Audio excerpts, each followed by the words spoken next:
Nothing Personal starts in 30 seconds.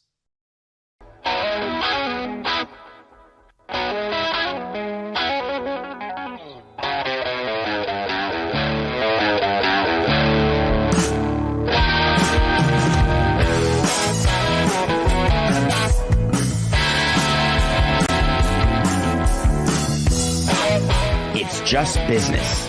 This is Nothing Personal.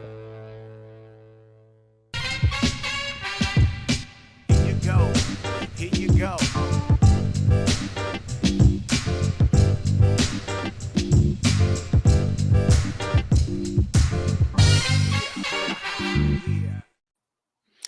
Earth, wind, and fire.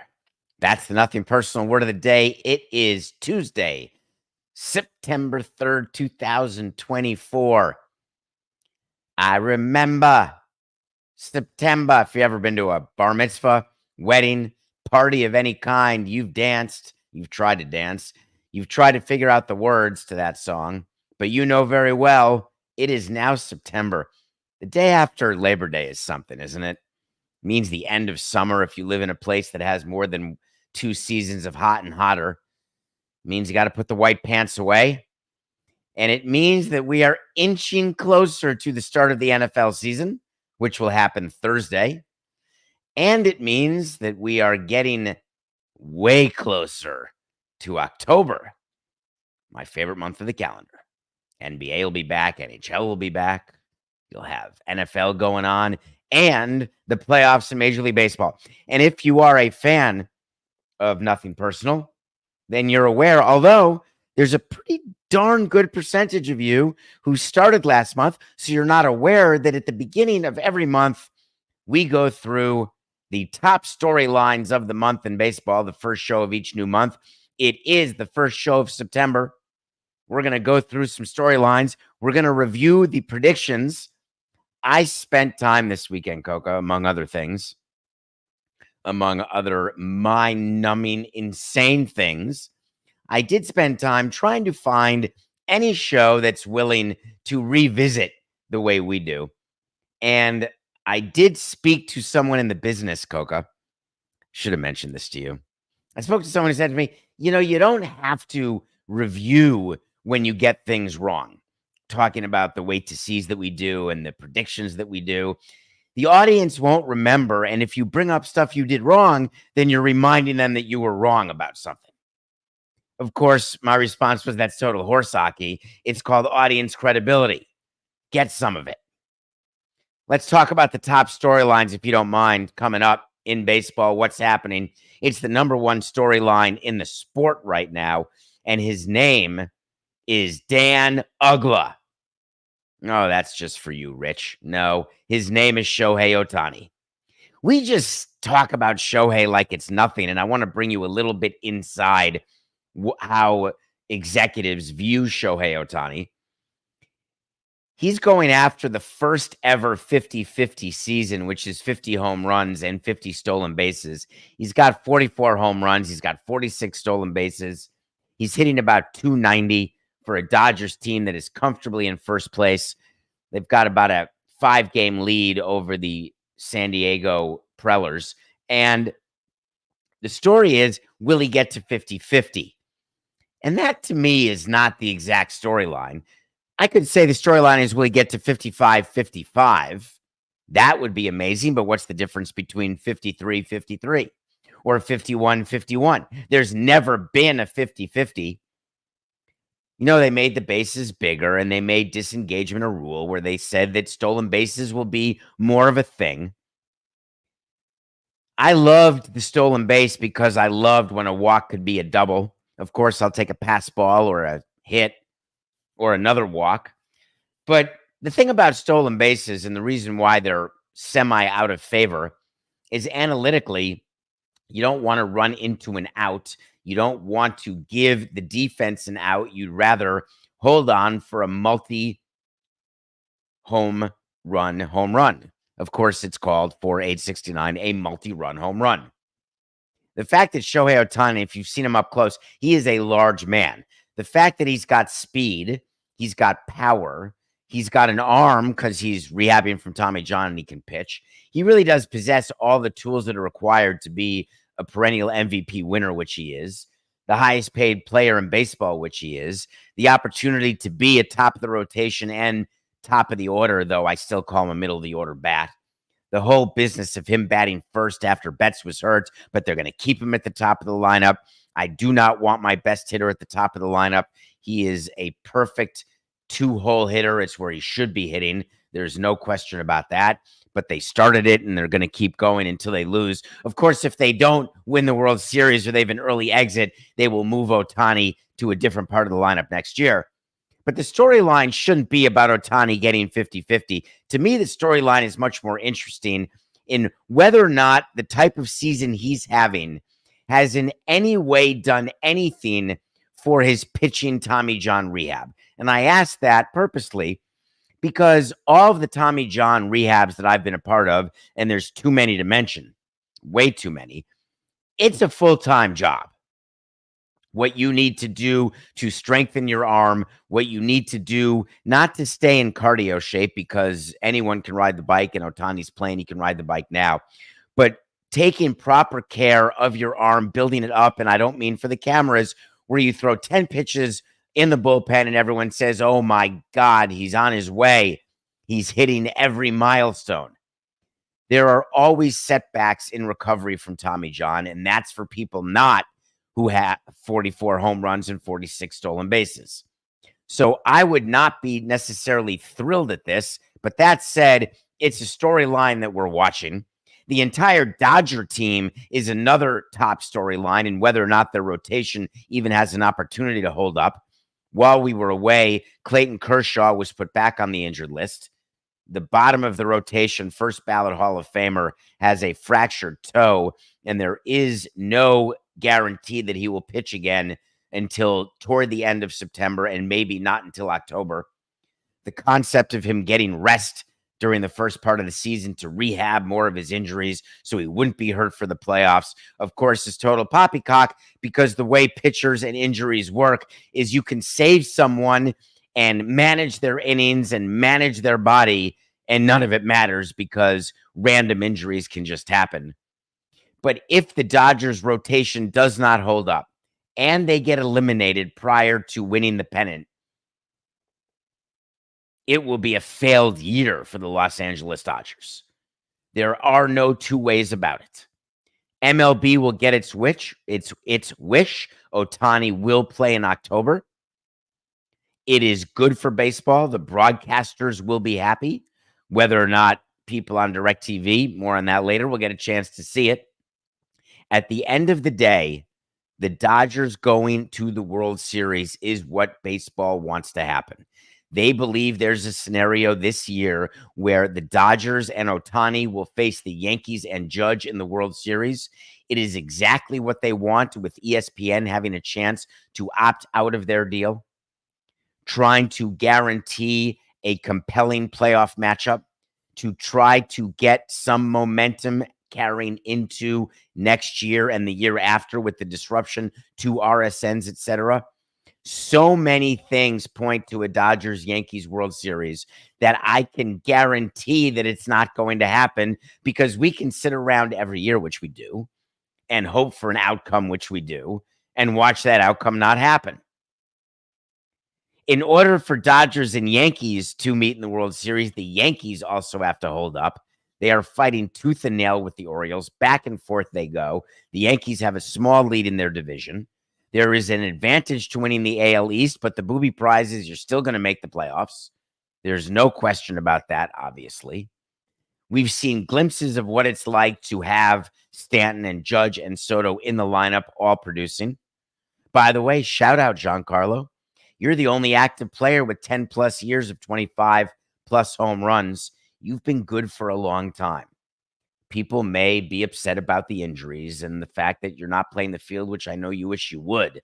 But that's sort of consistent production where you are hitting home runs the way you do in a sport that right now values home runs above everything. I would say that puts you near the top of players in baseball. And that's not even a personal thought. The Yankees are getting a bunch of heat. I don't know if you saw this weekend over Jason Dominguez not being called up. There are new rules in baseball. September call-ups, it can't be the whole kitchen sink. You got to choose a couple players, bring them up. There is no particular reason I can put my finger on that Jason Dominguez is not being brought up, other than the fact they're not ready to play him every day, and they don't believe having him as a pinch hitter is a proper way to value him. I could not vehemently disagree with that thought. It is true that for young players, playing every day matters, and calling them up not to play in April, May, June, July, or August is something I would not do, especially to someone who's one of your top prospects. In September and in October, the rules change. If he can somehow back into one pinch hit home run that causes one victory, that is enough to make it worthwhile to stifle, in their words and their thoughts, his development. There is no financial reason not to bring him up. There is no pitching reason I can think of other than general ineffectiveness by Holmes, which is overarching the entire Yankee organization. But that said, that is a storyline that we are watching, is what the Yankees do. Will they hold up? The last quick storyline is on Jackson Merrill. All the excitement about Paul Skeens. Are you all over it yet? Are you done? Are you done with the Pirates? Are you recognizing that an everyday player is going to be far more valuable? That Jackson Merrill and what he's done will win him the Rookie of the Year? For those of you who bet Paul Skeens when he was minus 3,000 to win Rookie of the Year, you weren't listening to Nothing Personal. August predictions. We told you that no division leader would change in the entire month. Try as you may to pray, and guess what? No division leader changed. We also told you that the White Sox would play below 300. I thought I'd get that one wrong, actually. Do you know what the White Sox record was? More on them in a second. Their record in August, wait for it, 4-24. Oof. That's a 142 winning clip, which is well below 300. I'll take a yes on that. And my streak's alive, folks. Every month I've been predicting which player would get more home runs than the other player, and I am 0 for the season. But when you're 0 for something and you get a tie, I consider that a victory. I thought Ohtani would have more home runs than Aaron Judge. I thought that was an amazingly smart pick. They both ended up at 12. That's a tie. Those are my 3 August predictions. 2-0-1, not too shabby. How about September predictions? You can book it. Take a look at the standings right now. Who do you got in the playoffs?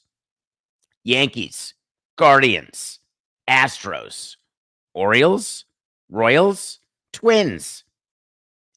Those are the teams that are in the playoffs today. Those are the teams that will be in the playoffs when it's actually the playoffs. You've got a 42.9% chance of being in the playoffs. The Mets have increased from 7% to 40%, their highest percentage in weeks. Whereas when they lost 3 in a row, it's been a terrible dive for the Mets. They were at 69%. Now they're at 6.9%. It's all so crazy. What do you think? Phillies? Yep. Brewers? I would say. Dodgers? Bien sûr. Braves? You bet your bippy. Padres? Unfortunately, yes. And the reigning National League champion Diamondbacks. They're in the playoffs today. Here's my prediction for September. They'll be in the playoffs when it's the playoffs. Sorry, Cubs fans, but Pat Murphy's going to win Manager of the Year, and Craig Counsell is going to win, hey, I've got October off. Sorry, Mets fans, you better be rooting for Chop Shop disappearance, because you will not be going to Citi Field in October for a playoff game. Second prediction. The aforementioned Chicago White Sox are about to make history. Are you excited to say that you were alive to watch the worst team in the history of Major League Baseball? Do you know how hard it is to go 40 and 120? It's as hard as going 120 and 40. Do you know how well the White Sox have to play in September to only lose 120 games? They have no chance of not breaking the record. Stay with that double negative because that equals a positive. The Chicago White Sox will break the loss record, and they're not going to skate by it. They're going to pole vault over it. I feel terribly for Grady Sizemore. I think they're in the middle of another major losing streak right now. And I may have read that their top 3 losing streaks this year are all greater than any other team's greatest losing streak, which, of course, what happens when you're going to lose 169 games. How about some postseason firing predictions? Now, Coca, I think we made a mistake here. Doesn't the season end in October? Like October 1, or is the last game September 30th? Because I'm predicting 2 managers get fired, but it may be the first day of October because it's always the Monday after the season. If we can just do, actually, I don't need you. I am completely self-sufficient while live on Nothing Personal with David Samson YouTube channel. The season does end on the 29th. Guess what? On Monday, September 30th, that's a September prediction, there will be 2 firings. Get ready, St. Louis. You're back in the managerial hunt. And Paul Skeens, don't get too used to Derek Shelton.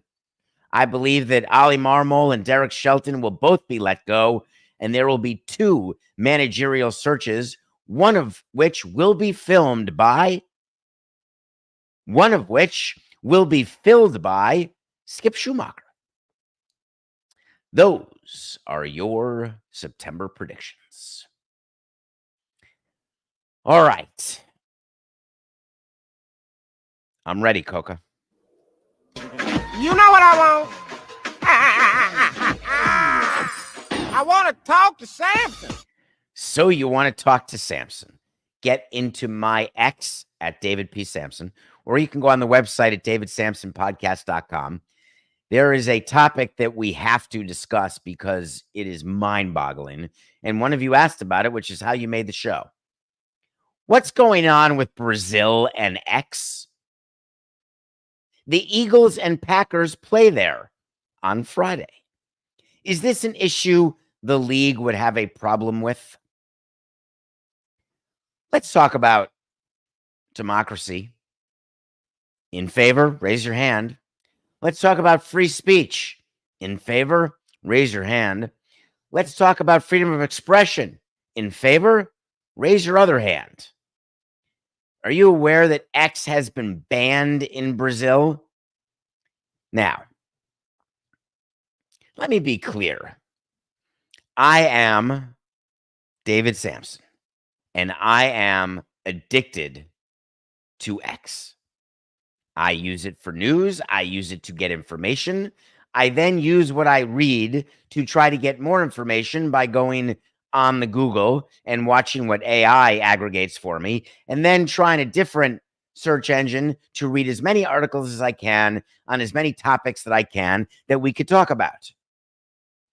I am very aware of journalistic bias that exists. Whether you're the New York Times, the Boston Globe, the New York Post, whether you are X, I'm very aware that my timeline is totally screwed up on X, and I have to see every tweet that the owner tweets, Elon Musk. I am very aware of the misinformation that exists. However, the basic principle that I believe in, and I would come this close to encouraging you to agree with me, though you know I will stay consistent until you don't have to agree with me. Just hear what I'm saying and then decide for yourself. I don't like it when a Supreme Court in Brazil, which is the 6th largest market for X, actually, when a Supreme Court can stand up and say, I have an idea. We're going to ban X. Well, what's the reason? Well, we're not happy with some of the users and some of the accounts which may have a different view of our politics than we do. We're not exactly happy at all that X is unwilling to suspend accounts for spreading disinformation. Let's talk about a little bit of disinformation. Are you fully in favor of the lack of dissemination of disinformation? And are you only in favor of it because you are lazy and want to make sure that everything you read is true? And therefore, if you take the time to read it, you don't have to take the time to hear another side, that you're fine in an echo chamber? I am not. I want the discourse. Purposeful, misleading, purposeful line for the purpose of money, for the purpose of unfair, undue advantage in a contract situation, we've got laws to cover that. I don't want a law covering somebody who has a different opinion than I, or is willing to say things, whether they're conspiracy theories or not, that I simply cannot stand. There is a feud going on right now between a Supreme Court justice in Brazil and Elon Musk. This Supreme Court justice has decided he's got a good idea. And the idea is the following. We're going to say that if X is not taken off all Apple and Android devices, they're going to be in violation of the law. Then we're going to say that if you try to get around this ban by using a VPN, which is a virtual private network, or you try to do something, we're going to fine you. Then we're going to say that the best and only way that Twitter and Elon Musk can find their way back onto their sixth largest user platform country is if they agree to my rules. This is the Supreme Court justice talking, and my rules are relatively simple. You will say exactly what I want you to say. You will support the exact candidate I want you to support, and you'll do it with a smile. The NFL is in an interesting situation with the game there, and I don't mean because of uniform colors. That's a weird rumor that was spread, that there was an issue with uniforms because of gang colors, etc. I believe the Packers will wear their green uniforms, though I did notice that the Eagles are wearing the uniforms of the soccer team in Brazil. But in any case, the NFL knows that information from their games, updates, are given through X. Their insiders have their largest platform on X. And there have been people who've tried to compete, whether it's Threads or various other social media petri dishes. And the reason it hasn't worked is that Twitter's head start, notwithstanding the fact that Elon Musk has certainly had his issues, but their head start has made it so if you want to be a power broker, an opinion power broker, you do it through X. The NFL is concerned with the fact that no information will come during the game, at least where people are used to getting it. But trust me, the NFL will not be getting involved in this situation in Brazil. They will not be filling and filing an amicus brief, which is when you say, oh, I'm not a part of this case, but I have such an important, strong opinion that I'm going to write and submit a brief to the court so you can consider what I think about this. But the reason why this is worth monitoring, and the reason why I'm happy to support and do support X in this endeavor, is that while it is not a country that is our country, I believe that there should be freedom of speech in every country because there is no other way to properly operate. Absent that freedom, that which is really the keystone of an entire civilization, absent that, you got yourself a problem because the wall will come crumbling down, Mellencamp.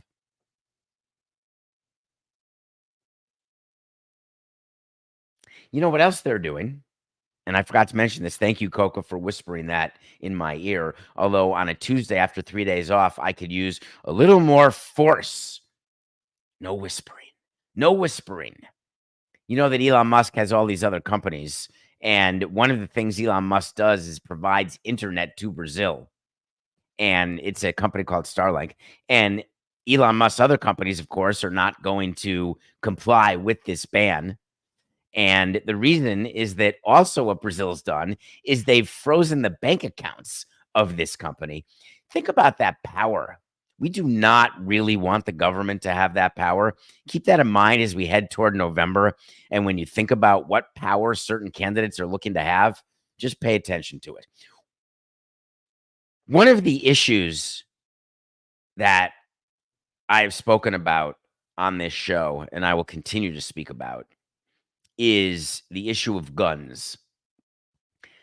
I dare 50% of you to turn off the show right now. I don't want you to. I really don't. I want you to engage with me and help me understand. Help me understand why I can't have an anti-gun position without being anti-Second Amendment or anti-strict reading of the Constitution, which I may or may not be. Help me understand why you think I'm coming or anybody's actually coming for your handguns. Help me understand why you need an AR-15 to go hunting.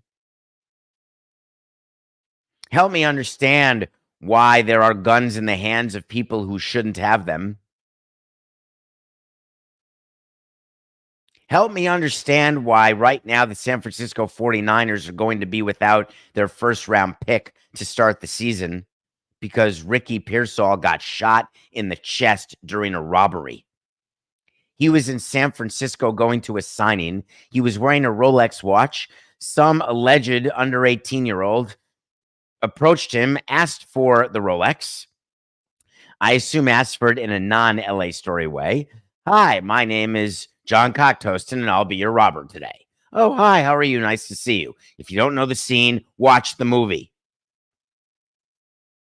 San Francisco, which even back in the early 2000s was on the road to not good, has firmly implanted itself as a city that is struggling along with many other cities. This robbery took place at 3:30 in the afternoon in the middle of a very crowded area where you should not expect, sort of like sitting on a bus or being in a parade or going to school or going to a movie. You should not expect that someone is going to come up to you with a gun to take what is yours or just to take your life for no apparent reason other than obvious sickness and the ability to have a gun. Ricky Pearsall was in serious but stable condition with a shot through the chest. Luckily, his mother went on Facebook and told us no vital organs were impacted. The bullet went in the chest, out the back. We'll sew it up. See you later. Good luck recovery. Just throwing it out there for those of you who are interested in thinking about this as you decide, do you wear a watch that you own? Do you wear clothes? Do you wear, and I mean that, maybe the best way is for all of us to just be naked. No watches, no bracelets, no clothes of any kind, no name brand clothes. This way, no one can have guns, if you thought about that. Because I'm saying also, no bags, no straps, no holsters. I wonder what the crime rate is at nudist colonies. I bet you it's close to zero, wouldn't you? And I'm not talking about sex crimes per se. I'm talking about gun crimes, robberies. Where would you put the stuff? Well, there's two places, but short of that, where would you put the stuff? I don't want to make light of what happened. I can't imagine getting that call as the president of the Niners that my player's been shot. Not the first time it's happened. Sadly, it won't be the last given the way people are and people vote. That said, I do wish him a good recovery, a speedy recovery, and I do wish that he is the last player to ever be involved in a shooting. But more importantly, I'd like him to be the last person involved. Can I keep talking crazy talk? I'd like to. Aspirational David. Remember what happened when the Coco was telling me this when we were preparing pre-show? There was the Commanders player got shot in D.C. I think it was 2 years ago. He was a rookie, Brian Robinson. Coca's telling me his name. I didn't remember that, Coca. That, which, by the way, is a totally separate topic. We are so past the broccoli in the way we think about things. Hey, I can't believe that guy got shot. Pass the broccoli, do you mind? Oh my God, can you believe that war and that genocide's going on? 1 second, please. You got any crispy Brussels sprouts? Speaking of which, you're going to be interested in the movie that's going to be reviewed. And then we're going to talk about another thing that is really bothering me today. And I'm not in a bad mood. I'm a little sad. It was that kind of weekend. Don't go away, please. We still have 20 great minutes left. We'll be right back.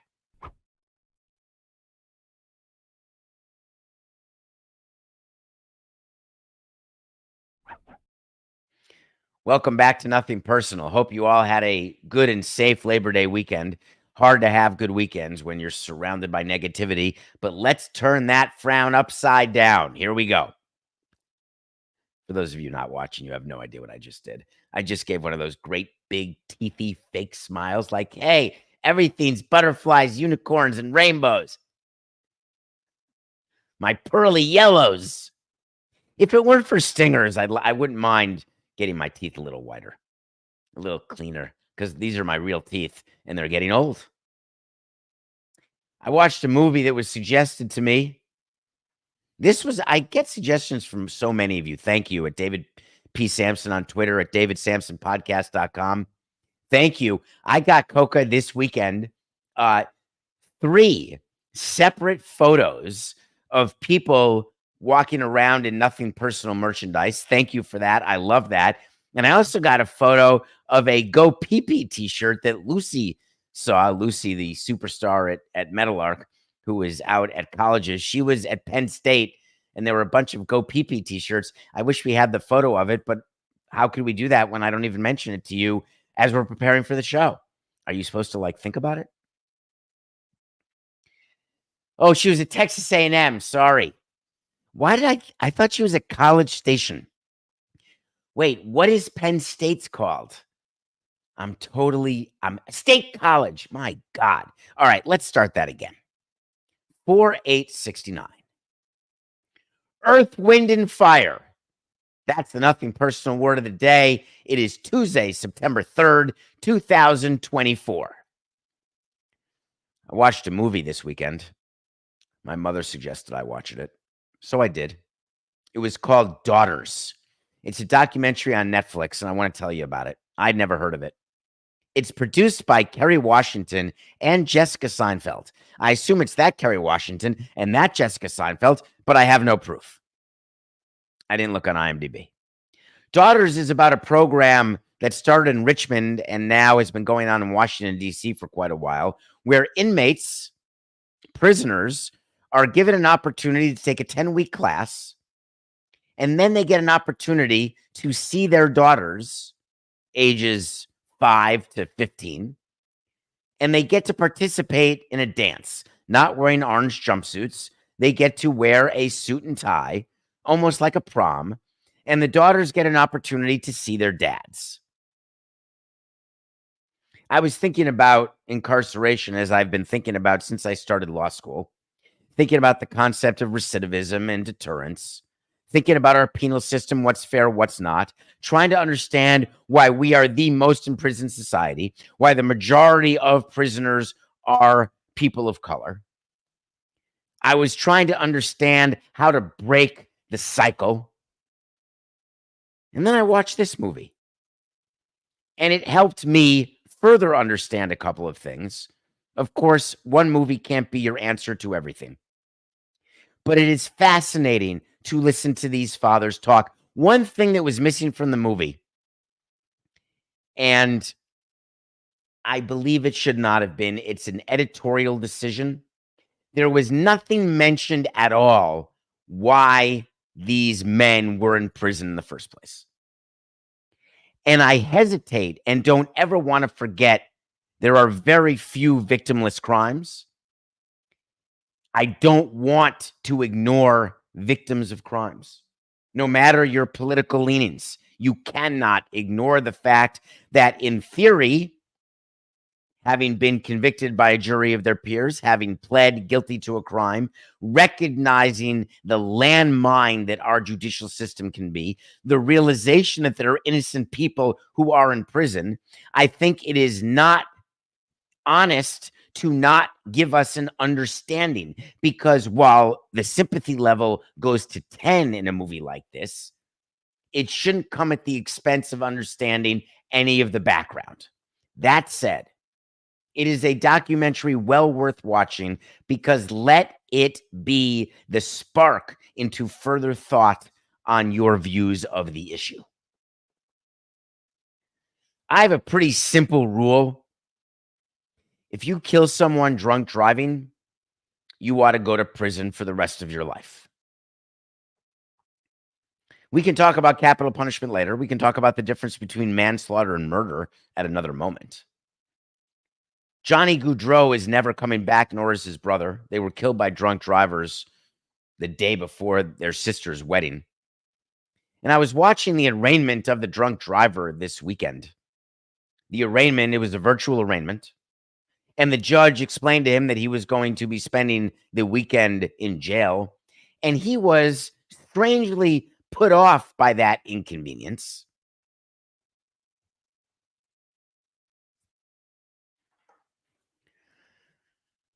Here's one way not to be inconvenienced by weekends in jail. And were Jessica Biel to ask me a question, hey, any way to stop my husband from a night in jail? I have an idea. It's called Uber. You don't have the money? It's called a bicycle. I understand the irony. Or here's an idea. Just don't drink. The hockey world and the sports world continues to be in shock at the untimely death of Johnny Gaudreau, the father and the player. Johnny Hockey was his nickname. I really don't like when we as a society give more attention to Johnny Gaudreau. I did that when one of my players died. When the fact of the matter is people are dying from drunk drivers every day. They're nameless and faceless because you've never heard of them. Guess what? Their family has. When it seeps into our entertainment, these travails that can happen during the course of life, it seeps into our desire to enjoy sports, to believe that we are in a bubble, and anything that pierces the bubble, we want to quickly patch it up like putting your finger in a dam. The problem is, go try putting your finger in a huge garden hose. It may cause spray. It certainly doesn't cause the end of the flow.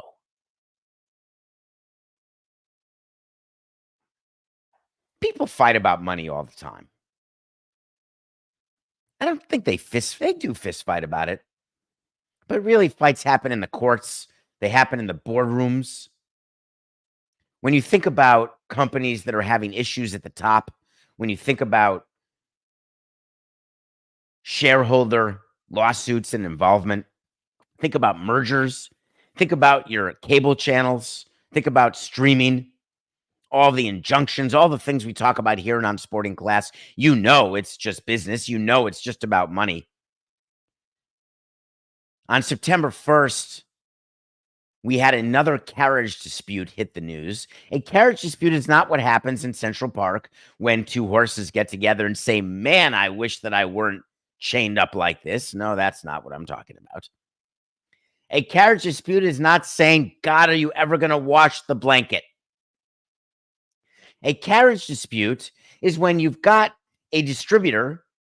Let's talk about, for example, DirecTV, the thing where you have to have your satellite pointed in the right direction. And anytime there's a thunderstorm or a lightning storm or something where DirecTV doesn't work, that DirecTV, the one that used to have scores of millions of subscribers and is down to 11 million, that DirecTV. The one where literally cutting the cord is not just the cable cord, it can be the satellite DirecTV cord, that DirecTV. They had a deal with ESPN and the family of ESPN networks, the family of Disney networks, and the way it works is simple. ESPN says, would you like our channel for your subscribers? DirecTV says, of course I would. How do you feel about $12 a person? ESPN said, great, we're in. And then that expires. And then ESPN says, hey, are we still at 12? And DirecTV says, nah, can't really do it. No one really wants all of your channels the way we used to do it. And so we'd like to put some of your channels on a more exclusive tier, maybe charge a little more money so we could actually give people what they want, but not save them money, but at least make them feel like they're getting paid and they're paying for that which they want to watch. The reason why Bally's went bankrupt, the reason why you get carriage disputes on a pretty consistent basis. Remember last year's carriage dispute with Charter? Do you remember when there was a whole big thing with the NFL and there would have been no NFL and then all of a sudden a deal was cut right before the season started?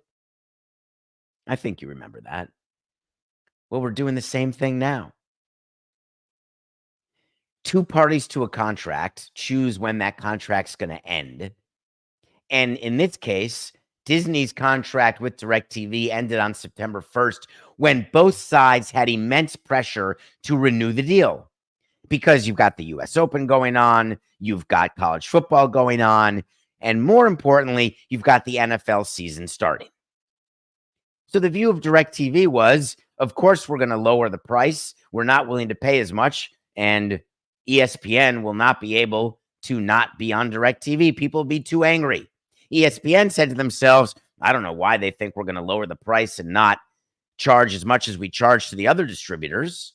And by the way, people are going to start canceling DirecTV left, right, and center if they don't have the ability to watch Alcaraz lose or Goff lose or Djokovic lose or watch the quarterfinals or watch FSU lose or Florida lose or watch week 1 of the NFL. There's a Monday night game when Aaron Rodgers and the Jets take on the aforementioned 49ers. What both sides of this carriage dispute firmly believe, and I mean firmly believe, is that one side or the other will have to blink because neither one can afford to not have their programming. ESPN can't afford not to have its programming on DirecTV. DirecTV cannot afford to have a satellite guide program without ESPN. And when I say ESPN, I'm talking about Disney channels, ABC, I'm talking about them all, but I just say ESPN for purposes of brevity and clarity. So, last year, right before the Jets game, Disney had decided with Charter, all right, we're going to get a deal done. So they cut a deal around 9/11. And the deal called for the ability for Charter subscribers to get access to Disney Plus and ESPN Plus, and it went through different tiers. And we learned last year that a lot of this argument is about DTC, direct to consumer. A lot of this argument is ESPN saying, listen, while we do want our channels on DirecTV on the same terms that we have them on Charter and Comcast and various other platforms, keep in mind, more and more consumers are focused on streaming, and we are focused on going direct to consumer, DTC, direct to consumer. What does that mean? I'd like you to picture your average, ordinary drug deal or business deal. Sorry, Coca. Cutting out the middleman like Pee Wee Herman and Blow. That's a whole thing. The reason why people want to own their distribution networks and why at one time there was a thought that Amazon would decide, hey, why rent trucks from Ryder when we can buy a trucking company? Why fly things on UPS when we can start an airline? I wonder if those things are in the offing. Why do you cut off a middleman? Because every layer of business that exists in order to provide a service or product to an individual, every layer has to take its margin. Why split margins among more groups when you can take more margin for yourself? We have a Department of Justice that makes sure there's no anti-competitiveness going on, makes sure there's no violations where people are bullying others into taking more of the margin. You as a consumer, if you are paying the same price, but the margin and the profit is made by one company versus 3 companies, your level of care, raise your hand if you don't work for one of the middle companies, your level of care and concern is 0.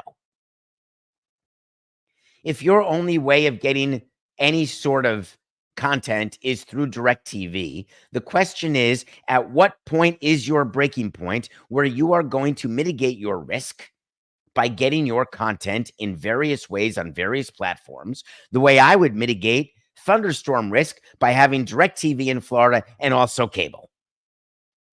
Asinine. I agree with you. But if you need to protect your downside, you spend money. This carriage dispute has caused back and forth quotes that are staggering. Whether it's the three-headed chair, two people who had Disney Entertainment, and Jimmy Pitaro, who chairs ESPN, they had their own statement, really sullying DirecTV, saying they chose to deny millions of subscribers access to our content. We invest significantly to deliver the number one brands in entertainment. We urge DirecTV to do what's in the best interest of their customers and finalize a deal. I would like to point out one little tiny quick thing. Many CEOs will say, I want to thank the fans. That's what owners say. CEOs say in investor calls, we are here focusing on the investors. Chairman will say that we want to do what's in the best interest of the customers, and we want everybody to act the same. Keep in mind, the best interest of the company and the best interest of all customers, those concepts are never aligned, ever. All of that said, guess what? Wait to see when we tell you something's going to happen. If it does, great. If not, that's okay too. This carriage dispute between DirecTV and Disney will be settled by the first Monday night game when the Jets take on the Niners. Wait to see. Nothing personal pick of the day. What a weekend. We had the Braves over the Phillies Friday night. That was an underdog winner. We had Florida plus 2.5 versus Miami. That was an underdog loser. We went 1-1. We are 114 and 118. It's only September. Do you know I have September, October, November, December? That's 4 to 12. I have a third of the year left to become profitable. I admitted I'm taking a shortcut. I'm taking a shortcut today. We're taking the Rockies. The Rockies are plus 320 against Chris Sale and the Braves. Absurd pick. The Rockies stink. There's no way Chris Sale can lose, right? It's out of the question. He's going to win the Cy Young. The Braves, coming off an interesting and good series against the Phillies, have a thought that they can catch the Phillies, which they can't. They're trying to hold off the Mets to win the wild card, which they can. And they've got their best pitcher going, which they do. How can you possibly take a team that's going to lose 100 games? I'm going for a plus 320. The other thing we're going for is Corbin Day. Yes, it is Corbin Day. The Washington Nationals are in Miami to take on Max Meyer and the Miami Marlins. A couple of notes about this game, if you don't mind. Number one, you know those wait to sees that we talk about on the show that we always revisit? Guess what? On July 11th of 2024, we had a wait to see that Patrick Corbin, for age 69, that Patrick Corbin will not start a game in September. Well, he starts tonight, and it's September 3rd. How the Washington Nationals are allowing him to start games in September is beyond me. But the good news is it's Corbin Day. And on Corbin Day, you take the other team. The Marlins are minus 112. So our two picks, Marlins over the Nats and the Rockies money line over the Braves. I end the show with a query. Did you watch the Netflix special? Did you pay attention to Joey Chestnut? Listen to the Pablo Torre Finds Out episode on it. But did you listen and watch him break the record? I'm just curious. He ate 83 hot dogs. Kobayashi only had 66. It was another one of the Netflix specials.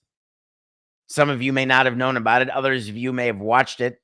The way that you can't stop staring at the sun.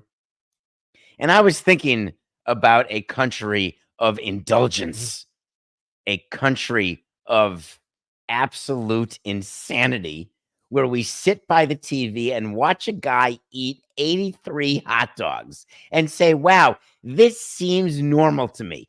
And I usually only think about it during the course of July 4th and watching Nathan's, but watching Joey Chestnut with his meat substitute sponsored shirt, eating 83 dogs' buns, wondering to myself, how guilty ought I feel? And then I realized it's just business. Good luck with the Gaviscon. This is nothing personal.